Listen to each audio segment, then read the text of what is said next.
Gaur Haurreskolak Partzuergoko delegatuekin bildu gara egungo egoeraren inguruan eztabaidatzeko. Bideo honekin salatu nahi dugu Hezkuntza Sailak ez dagoela sinatutako lan hitzarmena betetzen ari. Akordioa otsailaren 10ean sinatu genuen, lankargak arintzeko eta gure lan baldintzak hobetzeko asmoz. Baina gaur-gaurkoz hitzartutako baliabideak ez dira martxan jarri.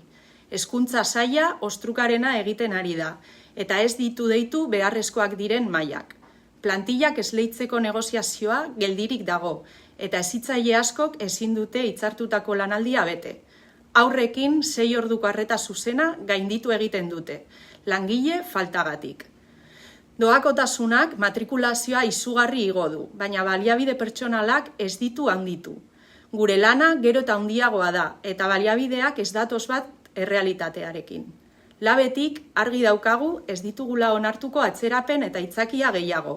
Gure lana arduraz bete dugu langileen eta haurreskolen kalitatearen alde. Orain, administrazioaren txanda da. Sinatutakoa bete eta langileen eskubideak errespetatu behar ditu.